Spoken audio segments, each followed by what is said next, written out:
Jeremias, capítulo 31,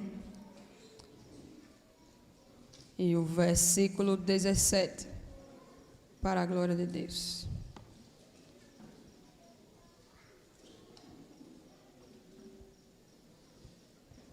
Jeremias 31, 17. Creio que você já encontrou, então que possamos ler. E há esperança para o teu futuro e para os teus descendentes, diz o Senhor, porque teus filhos voltarão para o seu país. Diga comigo, há esperança. Tome seu assento, glorificando a Deus. Que o Senhor seja louvado por estarmos aqui. Eu trago a saudação do meu pastor Agrimeron, de lá de Maceió. Que Deus continue abençoando o nosso pastor Donizete e toda a sua família. A coordenação dos jovens, os jovens, cantor Carlos Wesley, os obreiros que estão aqui no altar, toda a igreja. E com certeza Deus nos trouxe aqui para apregoar uma palavra aos nossos corações. Se você acredita nisso, diga amém. Amém. Muito bem. Para que compreendamos o texto que nós lemos, é interessante observar o contexto em que ele se encontra, mocidade. No ano 722 a.C., a Assíria invade e destrói Samaria, que era a capital de Israel, o reino do norte. Depois dessa conquista da Assíria no reino do norte, a história conta que eles marcham em direção sul para conquistar também Judá, cuja capital era Jerusalém. Porém, a Síria é derrotada no episódio em que o rei Ezequias e o profeta Isaías clamam a intervenção do Senhor, e o Senhor envia um único anjo que dá conta de 185 mil soldados para a glória de Deus. Pouco tempo depois, no ano 612 a.C., a Síria é conquistada pela Babilônia. Babilônia esta que, após vencer o exército egípcio de Faraó Neco na batalha de Carquemes no ano 605 a.C., Babilônia assume-se, estabelece-se como potência militar, econômica, política daquele tempo. Quem está comigo, diga amém. O rei Nabucodonosor, neste mesmo ano, 605, ele entra no território de Judá e começa a conquistar as cidades de fora para dentro, a destruir a nação de fora para dentro, até que ele chega na capital, Jerusalém. Neste mesmo ano, 605, a história nos conta, obreiros do Senhor, que Nabucodonosor cerca toda a cidade de Jerusalém. Neste cerco, em que ninguém entrava e nem saía, já morreu 1/3 da população de Jerusalém. O cerco durou algumas semanas. Quando ele entra, quando ele invade, ele destrona o rei do seu trono em Jerusalém e arrasta os nobres exilados, cativos para a Babilônia. Entre eles estavam Daniel e seus amigos, Ananias, Misael e Azarias, que ao chegarem na Babilônia tiveram seus nomes mudados para Sadraque, Mesaque e Abednego. Nabucodonosor, ele não se contentou. Ele desejava não apenas cercar e invadir, mas dominar Jerusalém por completo. Então, cerca de 8 ou 9 anos depois, ele invade novamente a cidade, desta vez no ano 597, e começa a tocar fogo nas casas. Invade não só a cidade, invade não só as residências, invade não só as repartições,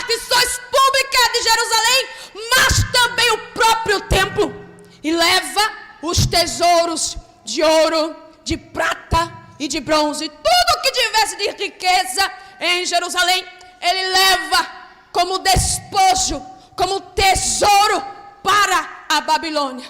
Por fim, a terceira e última invasão, no ano 586, foi o período de maior destruição, sofrimento, calamidade, porque toda a cidade foi reduzida a pó.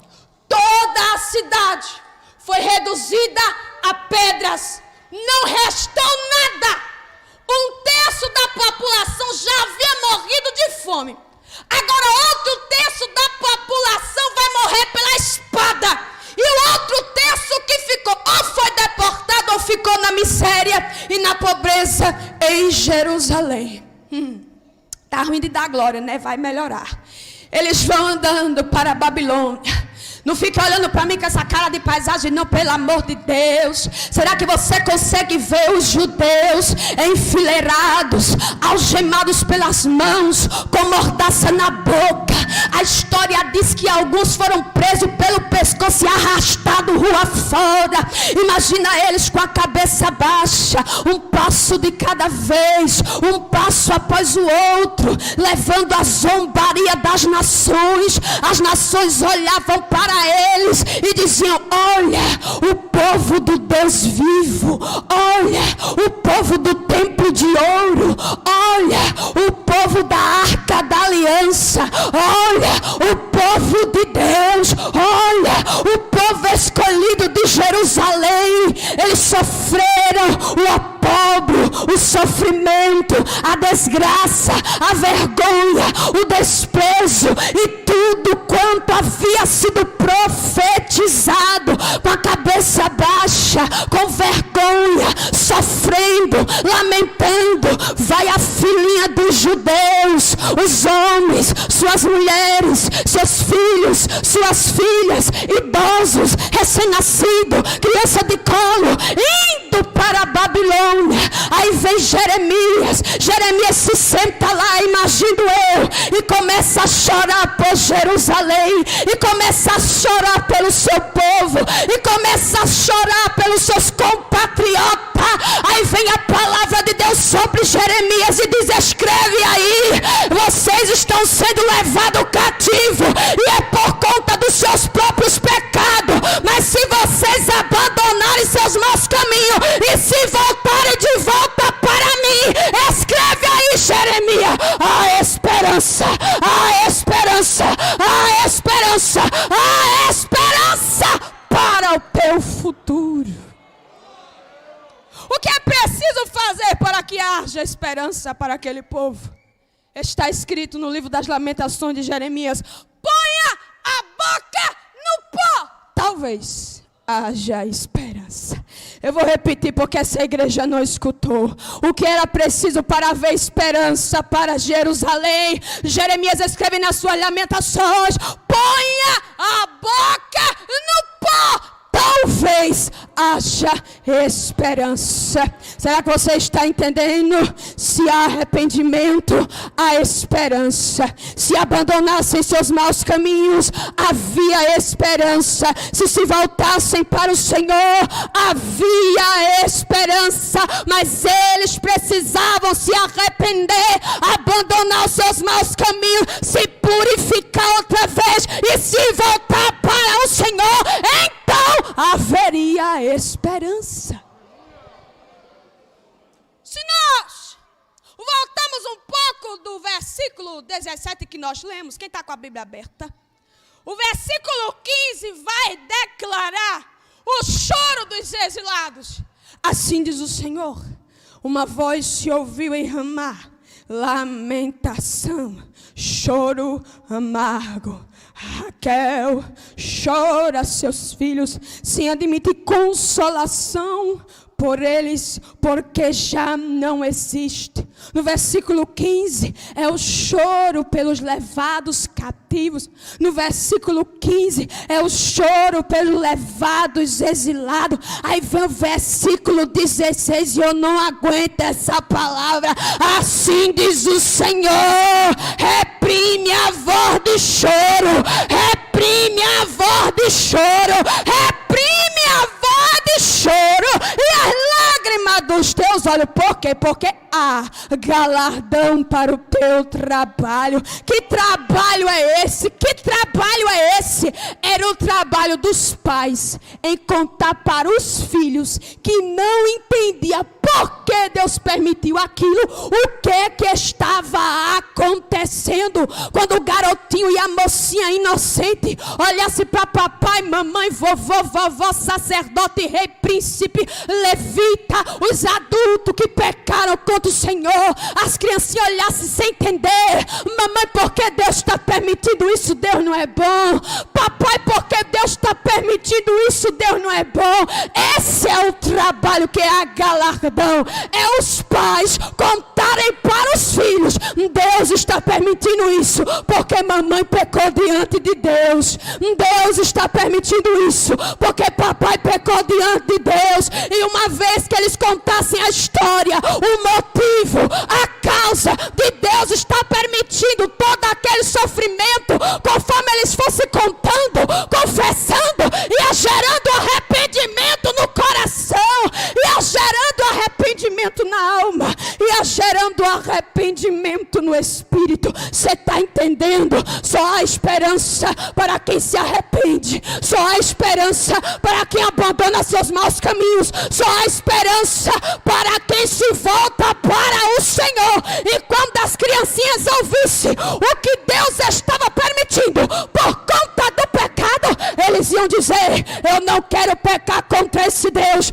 eu vou obedecer a Ele, eu vou estar perto dEle, eu vou honrar a Ele. E esses filhos cresceriam e seria esta geração, há 70 anos depois, voltar para Jerusalém, onde haveria esperança. Vocês estão entendendo? Vocês estão entendendo? Para haver esperança, é preciso que haja arrependimento.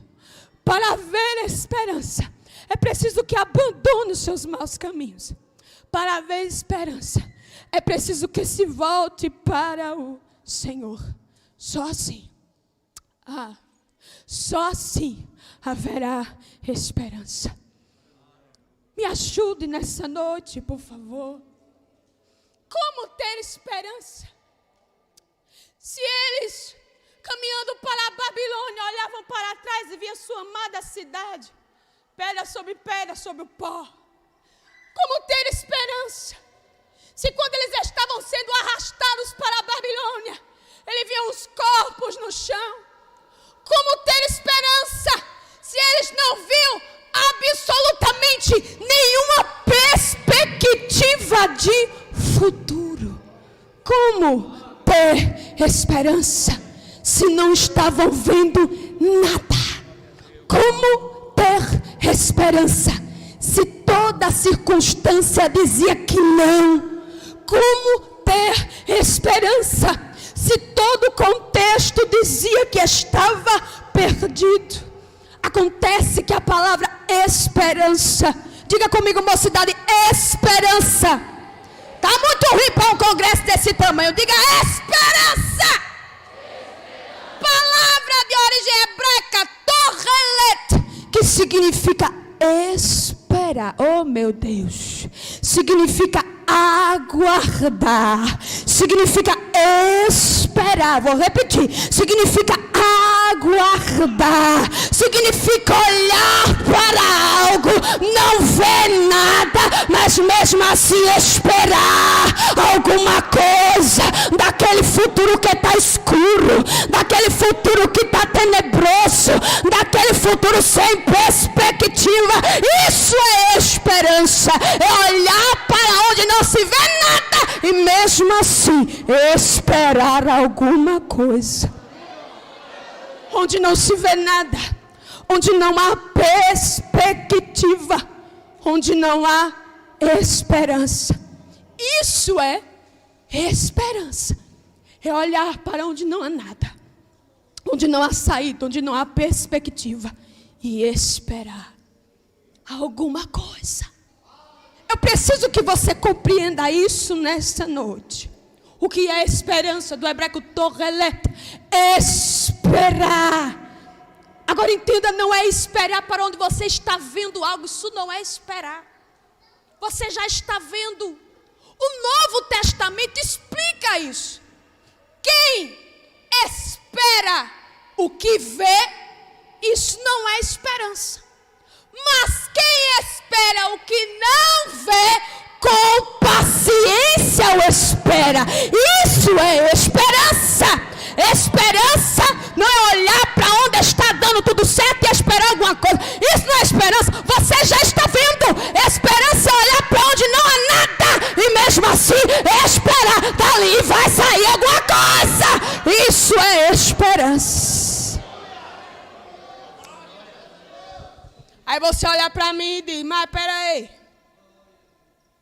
então ser crente é coisa de doido. É. Porque olhar para onde não há nada e esperar que venha alguma coisa? Olhar para onde não há nada e esperar que saia alguma coisa? Acontece, irmão. Pega isso aqui, mocidade. Pega isso aqui. Acontece que a esperança, ela tem um alicerce. Diga comigo, alicerce. Você sabia disso, que a esperança, ela tem um alicerce? Porque pense comigo, como é que a esperança, ela consegue olhar para um lugar que não tem nada e mesmo assim ela esperar alguma coisa? Ela precisa de algo para se apoiar, sim ou não? Sim. Ela precisa de algo para se fundamentar, sim ou não? Sim. Ela precisa de algo para se alicerçar, sim ou não? Sim. Olha que coisa linda. O Torelet, que é a esperança, tem um alicerce chamado emuná. Diga comigo, emuná. Está muito ruim, diga emuná. Sabe o que significa emuná? Se você não der glória a Deus, quando você souber o que é emuná, desliga esse som, apaga as luzes, fecha a porta e vamos embora. Porque emuná, que é o alicerce da esperança, chama-se fé. A fé é o alicerce da esperança. A fé é o fundamento da esperança. A fé é a base da esperança. A fé faz a esperança olhar para onde não tem nada e ver que dali vai sair alguma coisa. Tem crente com emuná nessa noite? Tem crente com emuná nessa noite? O que é emuná, Rebeca Helena? É fé, é fé, é fé. Eu vou perguntar mais uma vez. Tem emuná aí no meio da UMADEP? Tem fé aí no meio das senhoras? Tem fé aí no meio dos obreiros? Tem emuná aqui no altar? Tem. A fé é o alicerce, é o fundamento, é a base da esperança. É ela. É, irmão. Oh, aleluia. Anda lá, chora mais. Você está entendendo como é que você pode olhar para uma coisa que você não vê nada e mesmo assim você esperar? É porque a minha esperança, ela tem uma base, é a fé. A minha esperança, ela tem um alicerce, é a fé. A minha esperança, ela tem um fundamento, é a fé. Ah, mas eu sinto a graça do papai do céu aqui. Eu sinto a graça do papai do céu aqui. A esperança não é coisa de louco, não. Ela tem um alicerce e o alicerce dela é a fé. Ela tem um fundamento e o fundamento dela é a fé. Ela tem uma base e a base dela é a fé. Aleluia. A fé, mocidade. Aí aqui eu encontro um problema, encontro um problema, encontro um problema, encontro um problema. É, encontro um problema.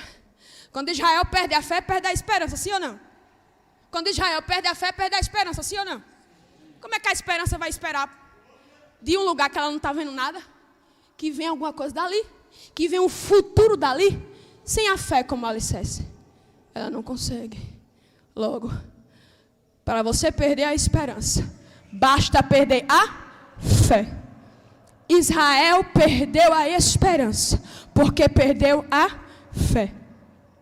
Israel deixou de esperar no Senhor, ou seja, ter esperança. E eles deixaram de esperar no Senhor. Se você for olhar o contexto, a história, os registros de Israel, você observa que os pecados deles sempre tinham uma raiz. Eles deixavam de esperar no Senhor. Entenda, quem espera em Deus, ou seja, tem esperança em Deus, se aproxima de Deus, sim ou não? Sim. Logo se afasta do pecado. Quando Israel deixa de esperar em Deus, deixa de ter esperança em Deus, logo eles pecam. Mas por que perderam a esperança? Por que deixar de esperar em Deus? Porque perderam a fé. Vou repetir. Se você olhar no registro, se você olhar na história, se você olhar no contexto de Israel, o primeiro pecado sempre era a incredulidade. Eles sempre pecavam quando eles perdiam a fé. Ou vejamos, Moisés está faltando pão. Falta de fé que Deus ia prover o pão. O que é que acontecia? Pecava murmurando. Moisés, estamos enjoados de maná, gente que não quer carne. Perdiam a fé que Deus ia prover. O que é que acontecia? Pecavam murmurando. Perdiam a fé que o Senhor era o seu único Deus. O que é que acontecia? Pecavam idolatrando outras imagens. Perdiam a fé que Deus era o Senhor de suas famílias. O que é que acontecia? Pecavam, se prostituindo e adulterando em toda a ordem de imoralidade e pecado sexual. Sempre a origem dos pecados de Israel é porque perdiam a fé no Senhor. A incredulidade foi pecado para Israel. E a incredulidade é pecado para nós. Você sabe qual é o problema da minha geração? É que a gente gosta de ler uma parte da Bíblia e não gosta de ler a outra. A gente gosta de selecionar as partes que a gente quer. Mas lá em Apocalipse, capítulo 21, versículo 8, onde fala a lista daqueles que não herdarão o reino de Deus, está lá. Os hipócritas, os mentirosos, os homicidas, os adúlteros e os incrédulos. Aqueles que têm fé, não têm fé, melhor dizendo, também não poderão herdar o reino de Deus. Incredulidade, repito, foi pecado para Israel e é pecado para nós. Quando perdemos a fé no Senhor, deixamos de esperar, deixamos de ter esperança nele e então pecamos. Eles precisavam, para alcançar essa esperança de futuro, retomar a sua fé no Senhor, vivificar a sua fé no Senhor, fazer renascer a sua fé no Senhor, porque só pode ter esperança aquele que tem emuná, aquele que tem fé, só pode esperar aquele que tem emuná, aquele que tem fé. Israel perdeu a fé no Senhor, e eu venho nesta noite lhe dizer, não perca a fé no seu Deus. Não perca a fé no seu Deus. Não perca a fé no seu Deus. Porque se você perder a emuná, a fé, você vai deixar de esperar no Senhor e pecará. E se afastará dele. Irá se enveredar pelos seus maus caminhos. Deus nos convida nessa noite a entender. Eu só posso ter esperança se eu tiver emuná, se eu tiver fé. Eu lhe pergunto nessa noite, o que é fé? Achamos que fé, olhe para mim, é algo místico. Achamos que fé é algo misterioso. Achamos que fé é uma coisa assim do outro mundo, incompreensível. Mas na verdade, a fé é até simples de explicar. Não é simples de viver. Viver é difícil. Mas de explicar, não é difícil de explicar a fé. Achamos que a fé se trata do que sentimos.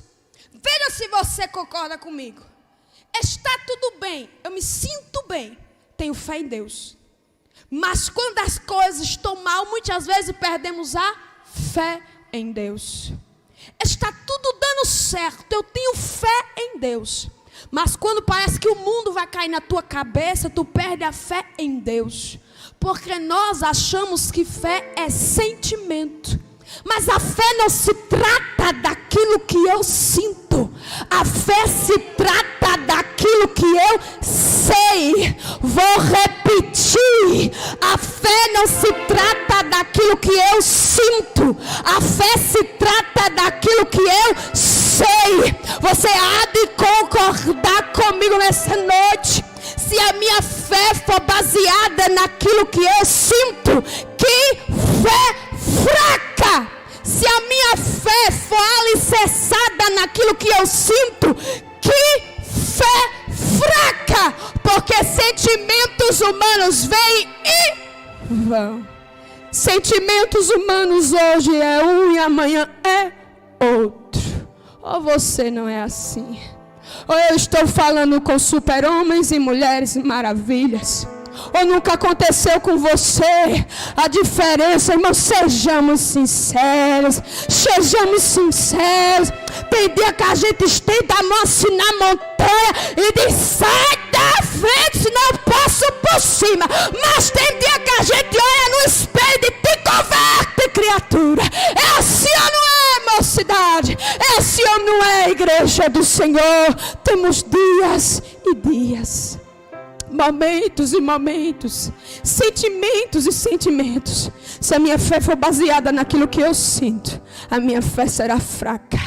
Helena, então a minha fé tem que se basear em quê? Em que você sabe. O que é que você sabe? Entenda. Não é difícil de entender. A despeito daquilo que eu esteja sentindo, existem coisas que eu sei. Eu sei, independente do que eu estou sentindo. Eu sei, independente do meu sentimento do momento. Eu sei, independente daquilo que eu estou sentindo. Eu vou lhe ajudar para você entender. Perceba a diferença entre aquilo que eu sinto, isso não é fé, e aquilo que eu sei, e isso é fé. Perceba a diferença. Eu me sinto só, mas eu sei que eu não estou só. Eu me sinto desamparado, mas eu sei que eu não estou desamparado. Eu sinto que eu não vou aguentar, mas eu sei que eu vou aguentar. Eu sinto que Deus já não está comigo, mas eu sei que Deus está comigo. Entenda a diferença.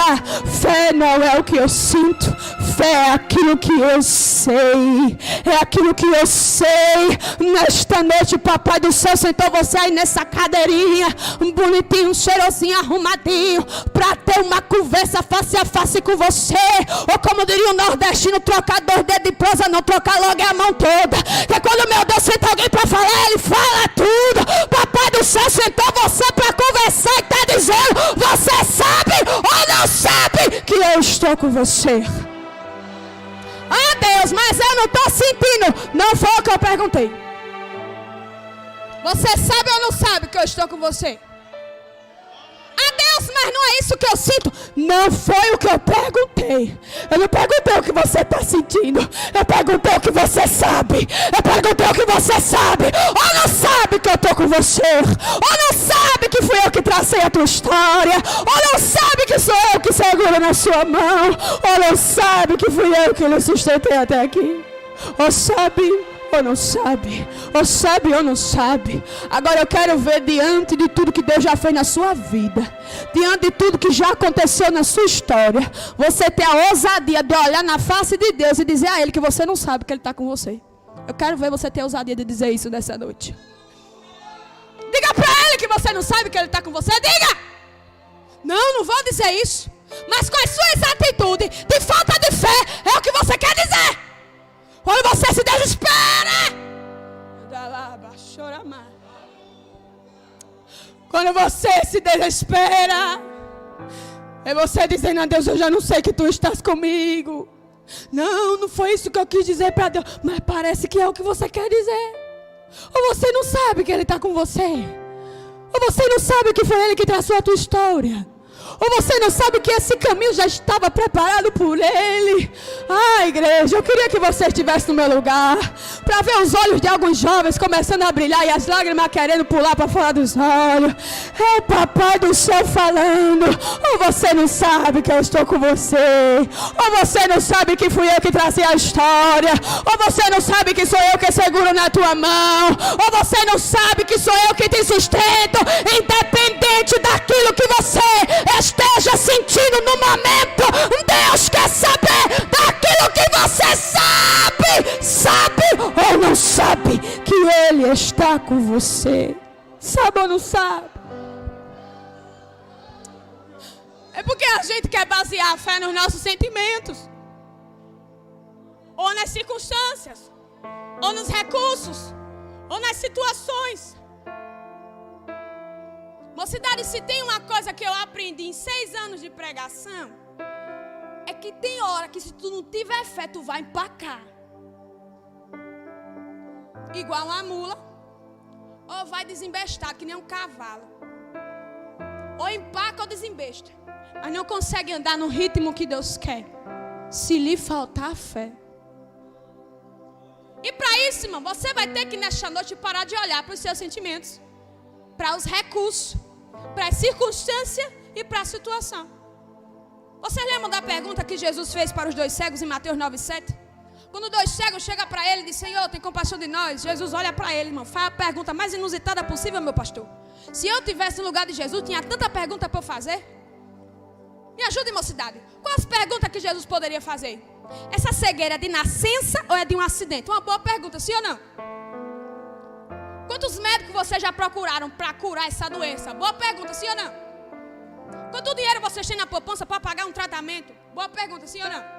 Mas Jesus não pergunta nada disso. Deixa eu ver quem vai entender. Jesus não pergunta dos recursos, porque para Ele recurso é detalhe. Oh meu Deus, eu vou repetir que esse povo não escutou, não escutou.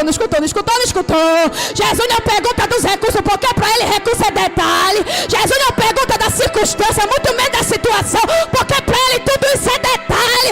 Ele olha para os 2 cegos e pergunta: credes vós que eu posso fazer isto? Jesus não pergunta dos recursos, que tem ou que não tem. Jesus não pergunta da circunstância, que está boa ou que está ruim. Jesus não pergunta da situação, que está dando certo ou está dando difícil. Jesus olha para eles e pergunta: você crê que eu posso fazer isto? Você crê que eu posso fazer? Você crê que eu posso... Ah, meu Deus! Tem gente que chegou aqui dizendo: Senhor, os recursos estão faltando.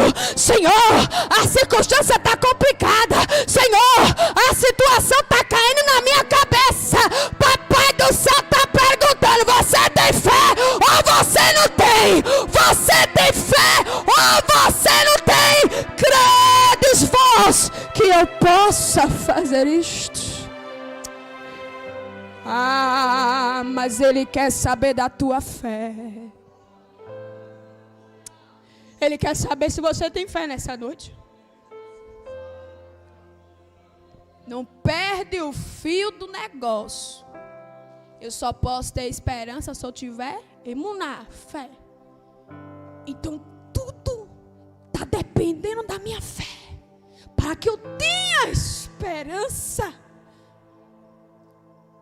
Você tem fé que Ele pode fazer? Independente de alguém que disse que ia ajudar e no dia virou as costas. Você tem fé que Ele pode fazer? Independente de há tantos anos aquela causa na justiça ter dado como perdida. Você tem fé que Ele pode fazer? Mesmo depois de tantas vezes que você convidou aquela pessoa, volta para Jesus e ela finge que não está ouvindo. Você tem fé que Deus pode fazer? Mesmo há tanto tempo sofrendo por essa enfermidade. E você vê no ciclo de oração as irmãs agradecendo pela sua cura. E você nunca pode agradecer porque você não foi curado e você está sofrendo por uma enfermidade. Você tem fé que Deus pode fazer, mesmo que tudo diga que não? Você tem fé que Deus possa fazer, mesmo que a circunstância esteja desfavorável? Você tem fé que Deus possa fazer, mesmo que tudo pareça perdido? Nessa noite, Deus pergunta para você se você crê que Ele pode fazer, se você tem fé que Ele possa fazer. Ah, mas eu sinto a graça do papai nessa noite. Eu sinto a graça de Deus aqui. Fé, igreja do Senhor. Fé, igreja do Senhor. Fé. Fé. Independente do que esteja vendo. Independente do que esteja sentindo. Independente do que esteja acontecendo. Você crê. Sempre que Jesus operava um milagre, Ele dizia: seja-vos feito segundo a vossa seu merecimento, sua dignidade, sua impecabilidade. O número de dias que você tentou não errar e você conseguiu, porque nem sempre a gente consegue. Não. Seja-vos feito segundo a vossa fé. Ah, mano, você não entendeu. Deus é tão de relacionamento. Deus é tão de intimidade. Deus é tão de comunhão, que quando Ele pergunta, seja-vos feito segundo a vossa fé, Ele estava querendo dizer, o tamanho da sua fé vai dizer o tamanho do milagre que eu vou fazer na sua vida. A base para isso. Cidades incrédulas, Jesus, se retiravam.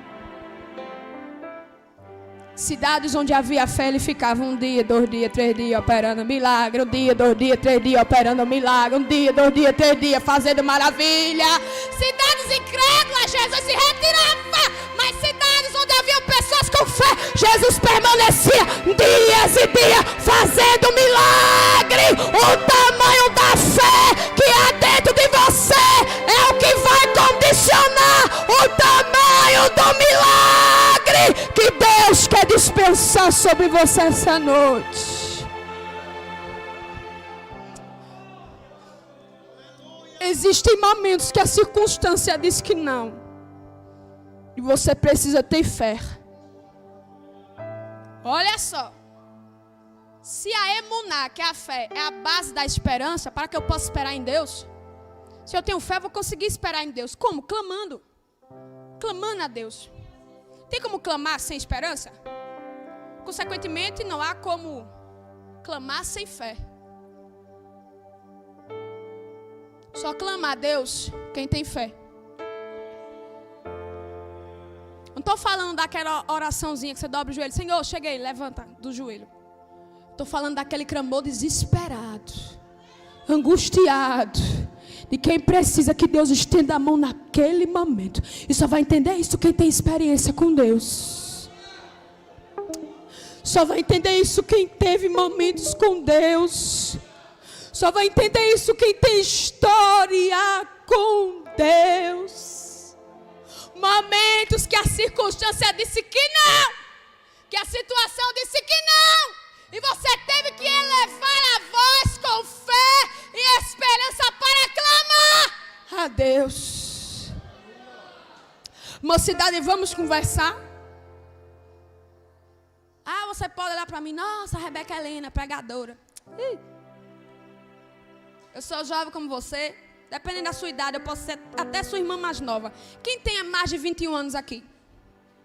Pronto, eu serei a irmã mais nova de vocês, porque eu tenho 21. O que é que eu quero dizer com isso? As dificuldades que você passa, eu também passo, não acho que não. As tentações que você tem, eu também tenho, não acho que não. Porque às vezes eles acham que não, né? Vê a gente aqui, todo bonitinho. Eu sou jovem como você, tenho dificuldades como você. E se você tiver fé para esperar em Deus e clamar em Deus, você não tem noção do que pode acontecer na sua vida. Ah, não, gente. Deixa eu contar para vocês entenderem. Para vocês entenderem. Teve um tempo, pastor, e não faz muito tempo, que lá em casa não tinha nada. A gente achou lá, catou lá, minha mãe está ali de prova, R$8. E a gente foi comprar uma dúzia de ovos. O ovo lá em Maceió, irmão, tá 50 centavos, pelo amor de Deus. Quando eu brincava de boneco, um ovo era 15 centavos. Já é 50. Daqui a pouco vão querer me cobrar R$1 por cada um ovo. Pode um negócio desse? Tem condição de um negócio desse? Como é que eu vou comprar R$1 um ovo? Quanto é o ovo aqui? É isso mesmo, hein? Jesus, volte logo, Senhor. Para ir para a boda do cordeiro, porque aqui o ovo tá caro, irmão. Meu Jesus. Aí fomos comprar um ovo, né? R$8 dava o quê? Uma dúzia de ovo. Fomos comprar o ovo. Aí aconteceu que minha tia deu uma carona pra gente. Quando a manhã foi descer do carro, a bandeja de ovo caiu da mão dela. Irmão, vixe, meu pai. Meu coração estralou junto com a casca do ovo. Eu não disse nada, eu só disse no meu pensamento: Deus!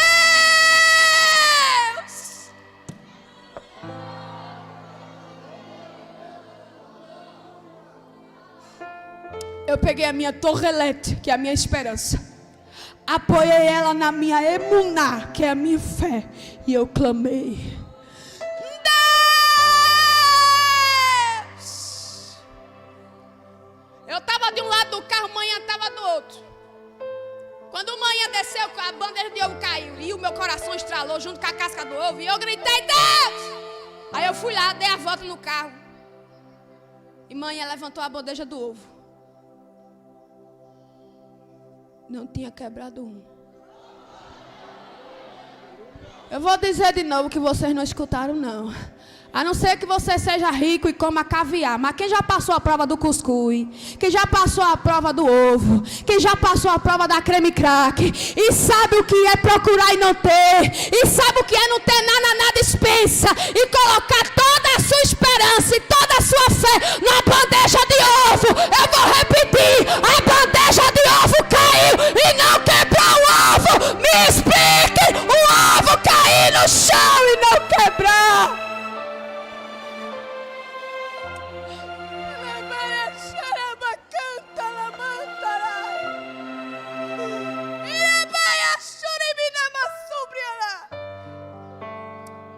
Eu peguei a minha torrelete, que é a minha esperança, apoiei na minha emuná, que é a minha fé. Isso me fez clamar a Deus.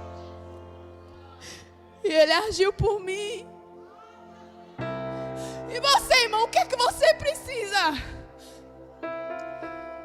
O que é que você tem necessidade nessa noite? Agora pegou pesado com vocês, não foi? A história do ovo? Irmão. Eles estão pensando ali, pastor, um Deus que faz a bandeja de ovo cair no chão e não quebrar um ovo. Esse Deus que pode fazer milagre na minha vida é Ele mesmo. Se você apoiar a esperança na fé, se você alicerçar a esperança na fé e clamar a Deus, milagres estão te esperando, milagres estão te aguardando. Quem consegue levantar a mão para adorar? Alabai, ribinabashuribidai.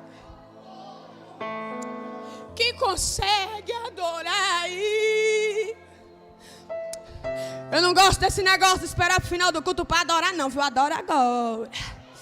Alabaia chorabacanta la sobrianai. Oh, irmão, tem jovem chorando, né? Esse Deus que não deixa o ovo cair no chão e quebrar.